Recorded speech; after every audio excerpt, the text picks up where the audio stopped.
É muito provável que você já tenha visto aquelas montanhas de neve onde as pessoas costumam fazer esqui, ou aonde tem aquelas lendas do Yeti que ainda intriga uma porrada de pessoas. Além das lendas, uma coisa que também acontece principalmente no Monte Everest são pessoas mortas ou desaparecidas, mas por conta do difícil acesso ao local, os corpos acabam ficando ali mesmo, congelados. Mas esse vídeo não fala sobre o Monte Everest, mas sim um caso que aconteceu nos Montes Urais, localizado na Rússia.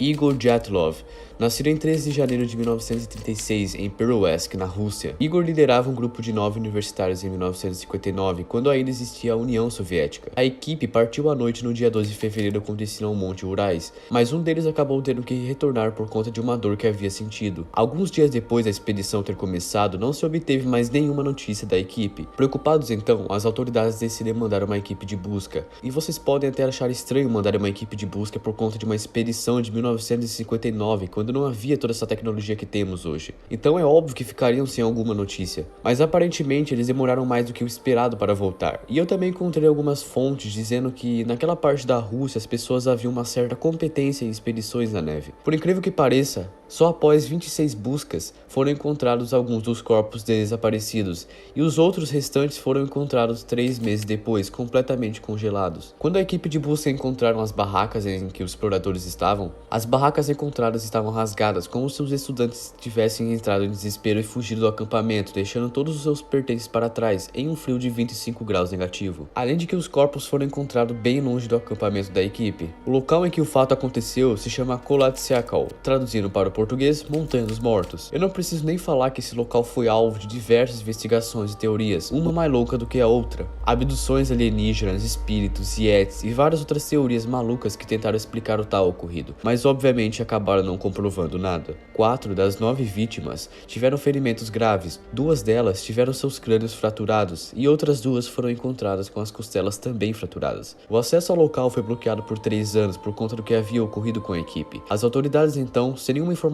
qualquer tipo de testemunha, acabaram finalizando o caso com a explicação de forças desconhecidas. Mas em 2019, a Rússia decide reabrir o caso para encontrar algum tipo de solução. Eles acreditam que uma avalanche tenha ocorrido e causado a morte da equipe de estudantes, o que faz bastante sentido. Os ossos fraturados, as barracas rasgadas, os corpos encontrados bem afastados do acampamento, tudo isso reforça mais ainda a hipótese de uma avalanche. Além de que, se nós pesquisarmos por fotos dos corpos e aonde eles foram encontrados, podemos ver que eles estavam soterrados. Como dito antes, algumas teorias dizem que a equipe havia sido atacada por algum tipo de criatura, o que reforçaria essa hipótese seria as barracas rasgadas. Mas se eles fossem realmente atacados, os corpos não estariam tão longe do acampamento como ocorreu. Algumas pessoas também acreditam que eles possam ter sido atacados por uma criatura chamada Yeti, também conhecido como o Abominável Homem das Neves. Suas descrições variam, mas muitas vezes o mesmo é retratado como uma criatura peluda parecida com um hominídeo que vive nas regiões remotas e geladas das montanhas. Deixando as teorias um pouco de lado, existem diversas fotografias dos corpos encontrados, mas eu irei por algumas delas, as mais leves, pois o YouTube talvez decida derrubar esse vídeo. E se vocês quiserem vê-las, basta pesquisar no Google, mas já vou logo avisando a vocês que algumas fotos são bem pesadas. E o local do ocorrido ficou conhecido como Dyatlov Pass, em homenagem ao líder da equipe, Igor Dyatlov.